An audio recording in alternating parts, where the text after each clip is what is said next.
Georgette Cars here, and I wanted to do a video on watercolors, oils, and acrylics, and how to choose the proper paints and brush for you to get the maximum quality for your studies. So let's get started. First of all, you have to decide if you want to choose oils, acrylics, or watercolors, and you have to know about the differences. So the first thing I would say is to watch videos, read about the different types of paints, or go to the museum. The best way is to go to the museum because you get to see the paintings in person and you can see if you want to work with an oil, acrylic, or a watercolor. If you're not near a museum, go to a gallery. And I'll tell you a little bit of difference about the paints right now. Oil paints are the romantic paint. You'll see them in most museums, and they have a quality and a varnish on top that makes them very shiny, and they always sometimes look very wet. They're able to do wonderful properties as far as glazes and washes, so you can see transparent layers underneath, and they are mostly the paints that you will see earlier, especially if you're looking at the Renaissance time, a lot of Dutch painters, Italian painters. So most of the time, our students think, well, should I choose that paint? I'm not really sure. I might want to paint with acrylics, okay? And acrylics are just as great. They just have different types of properties. You know, they weren't using acrylic paints back then, but they have now, the art stores and manufacturers have developed new types of acrylics that are just as equal almost to oils. It's just a different type of quality. And the difference is with the acrylic paints, they dry much faster. So that's the main property. The oils will stay wet longer. So it's actually the opposite. And watercolors, they will dry, but they're not as thick and luminous as the oils. They're also a little bit flatter, and they're not as thick as acrylics and oils. They're very thin, and it's more like working with washes. Okay, so if you like a thick quality paint, you might look for an oil or acrylic. If you want to work longer on your painting, you might choose an oil paint because an oil paint takes longer to dry. Now, once you decide if you want oils or acrylics or watercolors, you have to think about the space that you're painting in. And in order to do that, you have to have a proper space for them. You want to have enough ventilation if you're choosing an oil. So if you're choosing an oil paint, you need windows and maybe a fan. You also need a disposal system. Where are you going to put your turpenoid? You cannot, or turpentine, you can't throw it down the sink. And I've done videos in this channel where I speak to you about the proper disposal for oil paints and how to do that. As far as acrylic paints too, you need to think about how you're going to dispose the dirty solvent. And what I tell students is to get a sifter. It's pretty simple. You can just put it, it's kind of like what you would a stopper for a sink, or you can get a strainer, and you can just put your bucket into a bucket, the strainer, and pour your solvent. So say this is your dirty water from your acrylics. After you wipe your brushes off on a rag, you can swirl them, right? And then you can pour this solvent into a sifter. And that sifter should be above a bowl, and basically your bowl should have, you can sift the paint out. Then you can take that water that's left in that bowl and double bag a garbage bag with 2 garbage bags on top of it, crush newspaper, and throw the dirty water, and let it absorb in that. But I did a whole separate video about how you can safely discard and where you can go to discard of your paints. This video is not about that. This is about choosing colors. So the reason why that's important, but is because if you're painting with watercolors, you can paint at home. If you're painting with oils, you can paint at home, and with acrylics. But with oils, you just need that extra step of disposal. You cannot throw the oil solvents in the turpenoid or the turpentine or your linseed oil in the sink or the toilet. Okay, so I do tell students of ways that they can paint with oils at home, but that's another video. So the space is important of where you're staying. If you're sharing a room and you have a roommate, you probably don't want to, unless, because oils will have a little bit of a smell. So that's another thing. If you have allergies, you probably don't want to use the oils on if you're going to be allergic to them, right? Because they have a little bit of a smell. But it depends on. Some people are not allergic to that smell. But if you're sharing a small space with someone else, that might not be as convenient. The other thing that you have to think about if you have animals or small children, because you want to keep all of your paints, and I made a safety video about that, and how you can keep your studio space safe. You might have your paints in a box where you kind of lock them like a toolbox, but you need to be able to have enough space. With watercolors, you don't need to worry about that. And with acrylics, you can store them in a little like lunchbox or microwavable container that closes, that shuts with a top. With oils, you would need a space again for your turp and for your linseed oil where you can store them safely. The next thing that you have to think about is besides ventilation and having a safe space, how long that you want to work on a painting. So for an oil painting, it will be wet. So if you want to mix, it's really easy to go back and kind of, rework on that painting again. But if you have acrylics, it dries really fast.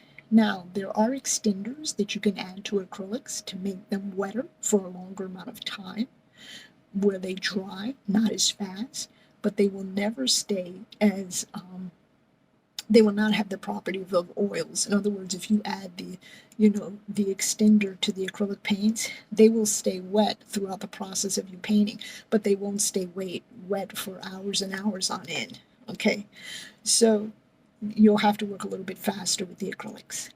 The oils also, if you're taking a class, you will learn how to mix the oils so they don't become muddy. But you really need to know about color theory and definitely about how to have a proper palette when you're working with oils, because you don't want to apply too much paint onto the canvas, because if you apply too much paint at once, it will become muddy. And also, you need layers to dry before you put the other colors on top. In other words, you can't throw a lot of oil and then throw a thin layer of paint on top. It will crack. You have to work from thin layers to thicker. So if you're going to rush, oils are probably not the paint for you. So your lifestyle does have a bit to think about. You have to think about when you're going to paint, okay? So once you made that decision, and once you follow your heart and you look at other artists or other types of paintings, you can decide which medium works best for you. Then you can go to the art store. So let's jump to pretend we're at the art store. So what I do is I tell students, if you're in a situation where you don't want to spend a lot of money, you can just get a quality of 6 colors, and the 6 colors can be tea white, right? Your cad yellow, or now they have cad yellow hue, which is safer, or they'll call it a primary yellow, okay? And then you would get your Napple red, or you could get and next you would get your green, which would be a phthalo green, and then your ultramarine blue, and you could get a Mars black. Now let me explain why I would have you get those colors. If you want to get the least amount of colors, those would be the best colors to get, because those colors, with those 5 colors, you can make at least 500 colors with them. With different types of color combinations. And actually, I wrote a book on how you can do that, okay, and color mixing. So the thing is, the reason why you'll need your tea white for the acrylics and the oils. For the watercolors, it comes with the white. You don't really use the white. You use the white of the paper. But for the oils and acrylics, you'll need your tea white, and it's the color of typey paper. You'll also need, the next color is a yellow. And I'll show you with the yellow. I'll show you 2 different yellows. Okay, without showing you the name brand, you can see that this yellow is brighter. and this yellow is not.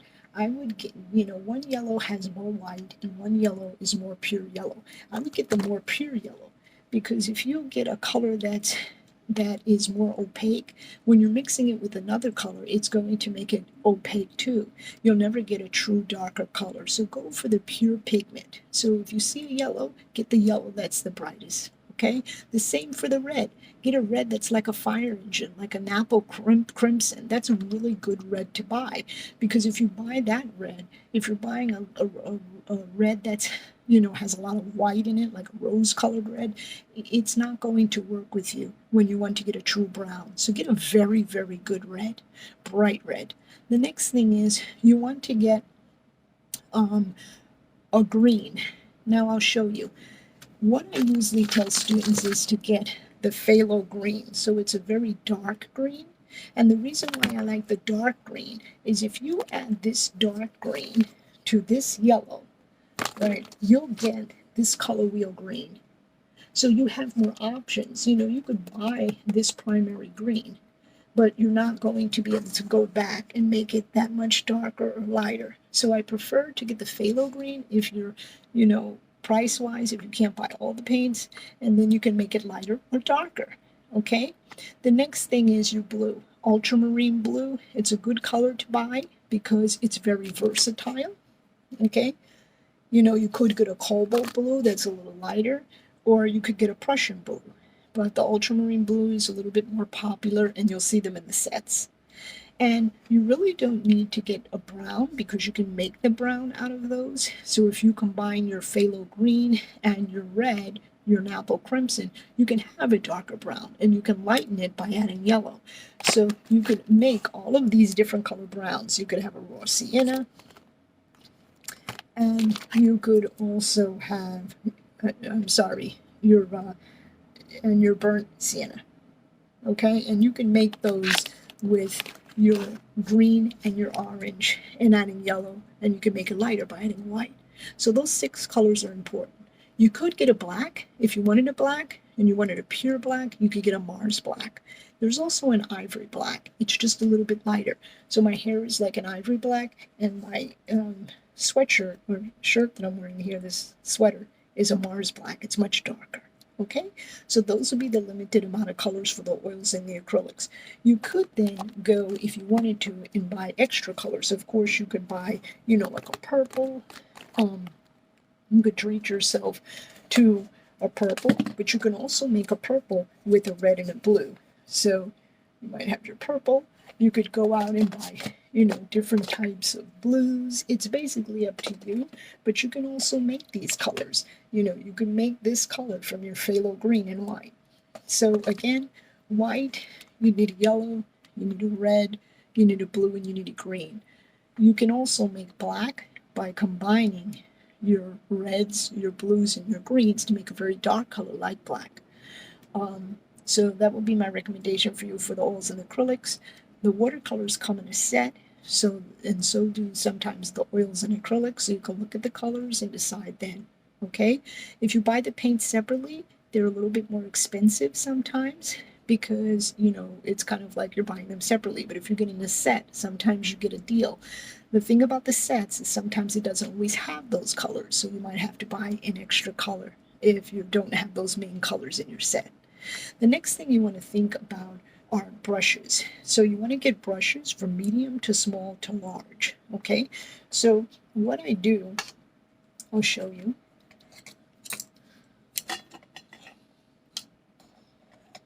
Okay, so if I was getting a canvas, I have to look at the size of my canvas and based on what kind of brushes that I would need. Of course, if I have a larger canvas, I need larger brushes, but I still need small, medium, and large. So you can buy your brushes in a set, or you can buy them separately. If you buy them separately, they're specialized brushes, and again, they're more expensive. So sometimes you get a deal buying in a set. So if I would buy a set, I would have a very small brush, which would be a liner. I would have, and I'll show you what the brushes look like. These brushes come to a square. Do you see that? They're kind of flats, and I really like them because they're kind of versatile. They also have brushes that are kind of round. They're like a mop, but they don't spread out as much. And here's my large brush. It's for my large wash on my canvas, which is mostly my paint and my solvent. So if I was using oils, it would be, my turp and my linseed oil and the paint. And if I was using acrylics, it would just be water, and watercolors, just water. Now I wanted to state, these brushes would only be good if you were using acrylics or oils, and you cannot interchange brushes between acrylics and oils. If you're working on both mediums, you need separate brushes for acrylics and separate brushes for oils, okay? But you still need small, medium, and large, okay? And a good wash brush. If you have watercolors, you definitely need a mop brush and a cat's tongue brush. You need a small brush for detail also, like you can have your liner. But the difference is you have to buy watercolor brushes. You cannot buy oils and acrylic brushes for watercolors. They won't work. Watercolors hold the weight of the water, and they have specialized brushes like cat's tongues and a mop brush that work just for watercolors and not for oils and acrylics. Okay? So remember, small, medium to large. A great wash brush. This brush can also be used for putting gesso on a canvas, or you can buy a separate brush like this, a larger brush that is more like this. And gesso is what they put on the canvas. So if you're buying oils and acrylics, this is the painting on the front, but when you buy it in the store, it's mostly white. So this painting wouldn't be here, it'd be white. And that's the gesso. And the gesso is an acrylic base primer paint, polymer.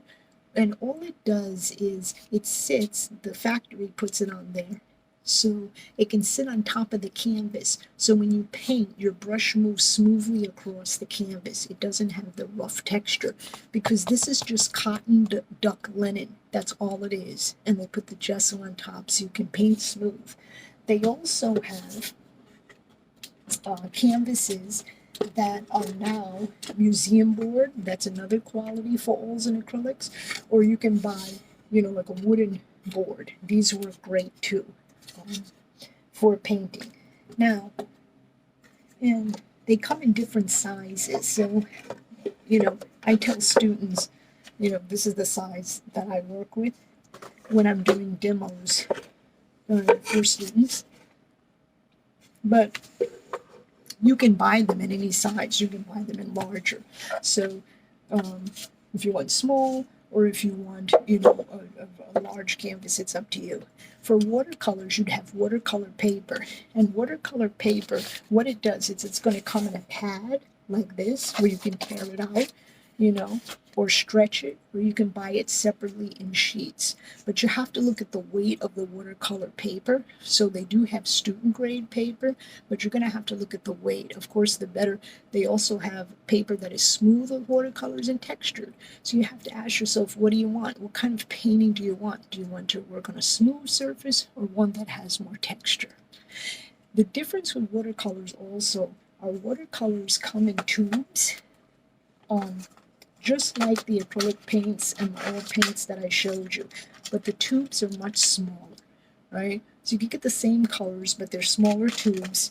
But watercolors also come in a well, the kind that you might have used, which in a round circular kind of pattern where they have like 6 colors. You might have used them when you were a child.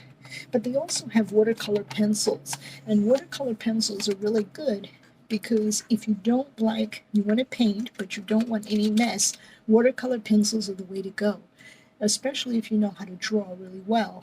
You can draw what you want, and then you can wet your brush and pull out the color in the brush, in the drawing.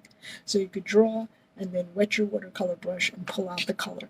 They make no mess whatsoever. So that's another way if you wanted to go with watercolors. But that option is not available actually in acrylics as far as that oils. So the next thing that you would need, so again, your colors, right? You're deciding if you're going to get them in a tube. Most acrylics and oils, again, come in a tube. Now they have the tubes where you can see through the tubes and see the paint. I prefer to get the old-fashioned tubes like this because they don't you can't see the paint through the tube, but this is a really good tube because it seals the paint better. These, when you see through the tube, they're okay, but you can't keep them in the sun or expose them to very cold temperatures because they would dry out and fade. But these tubes work well. These work well too. I have them both. Um, if you are going to get the tube, make sure that you get a tube where you can see the swatch along the tube. So they have this like thing that goes on here, which is the color that's inside, and you can open it and make sure that it matches the swatch. Okay? Um, so once you have your brushes and you decide, once you have your brushes and you have your tubes of paint and you have your canvas, you're pretty much ready to go. But I do want to discuss with you a little bit more about the brushes. So for the brushes, you really need a brush that comes to a point, which is a liner or a rigger brush. The reason why you need a liner or a rigger brush is you have to be able to do detail. There's no way you can kind of get the detail if you're painting and you don't have a proper brush. It just will not happen. So you do need a liner or a rigger, even if you're using oils, acrylics, or watercolors. The next thing that you would need is a flat brush. So I showed you the flat brush, and the flat brush for me works really well. I'll show it to you again. So it looks like a square, is because it opens up, right? And you can cover a larger surface area. The round brush here works good. You can see how it's like a little circle. It works good for dabbing, and I did a whole video on that, making trees, making shrubbery. It also, if you wanted to make these larger kind of shapes, following that shape of that brush, you can do that. When I'm looking for a good oil and acrylic brush, I look for a very long handle because I have more of an option to hold the brush at the end, to hold it in the middle, or to hold it at the front for precision. And I make sure that the hairs are stuck into the ferrule, this area, that they're really in there so they don't come out, okay? The last thing that you need to know about brushes for oils and acrylics is not only the brush size and what type of brush, but what kind of brush are you going to be using as far as the hair. So in other words, there are some brushes that are synthetic. So I'll show you. This is a synthetic brush, and sometimes it comes in the color white, or it might come in this color, like a sable. It's not really sable hair, but they say that, but it's synthetic. These will give you a very smooth transition on your painting. So if you want to paint something very realistic or very smooth and you don't want any kind of texture, these are the brushes to go with. When the synthetic brushes for oils and acrylics, you don't need as much water when you're using acrylics, and when you're using the oils, you don't need as much linseed oil or as much terp. They're very smooth. These brushes are the bristle hair brushes, so they're much thicker. The bristles on them are very rough if you feel them, and they'll give you lots of texture when you're painting. So if you want something with more texture, you would definitely go with a bristle hair brush. They're made from hog's hair, and they do have a thicker texture. So it basically depends on what you want. With the watercolor brushes, you'll see they're a separate entity in their own. Okay, the other thing that you could invest with the oils and acrylics is also a fan brush. So I did a whole video on these fan brushes and how to paint with them. They're great for making clouds. They're great for making lines. You can load 3 or 4 colors and do all these amazing things with them. So if you want to get an extra addition to your party of brushes, definitely invest in a fan. Okay, so we talked about the fan brush, round brushes, flat brushes. We talked about natural hair brushes, the nylon brushes, and the bristle brushes. We talked about a rigger that comes to a point, a liner. I just want to talk to you about other brushes now. They do have hog hair brushes, which are these brushes that I showed you that are the natural hair. But if you wanted to go a step up more, you could use an ox hair or a squirrel hair brush. I'm sorry to say that, but that's what they say for painting your oils. You can also use a sable brush. That's a really good soft brush for oils also in acrylics. And you could use a bright or a filbert. So those would be the brushes that I would use. Again, your sable, your natural hair, your hog, and stick with that and you won't go wrong. Now, we talked about the watercolor paper and the canvases again. There's many different options. You can buy canvas, and you can buy, if you see, the back of the canvas comes with these boards, these wooden slacks. You put them together, and then you would stretch the canvas over the boards, but you'd have to have a canvas plier to do that, to stretch your own canvas. So sometimes students don't want to do that. They go and they buy a canvas that is store-bought, which is fine. I mean, I make my canvases when I'm painting larger. So you need the canvas or the watercolor paper. Watercolor paper for the watercolors. You have to think about the weight of the water again. You're either going to use canvas, museum board, or these wooden boards for your acrylics and your oils. You're going to think about the colors that you want to paint with. They're either going to be in a set or separate. I told you about how you can use the 6 colors. You can make 500 colors, believe it or not, with those colors. And again, about the brushes, natural hair versus synthetic. And we talked lastly about what's the difference between oils, acrylics, and watercolors. So if you forget any of that, you can watch my videos or join me in a class. And I did write a book on that. And this is the Painting for Everyone, my class, my copyrighted class. And then I have acrylics, oils, and watercolors. And it basically is a textbook I wrote. It tells you everything that you need, step-by-step instructions on how to paint with oils and acrylics and watercolors. So I'll see you soon. Happy painting. Ciao.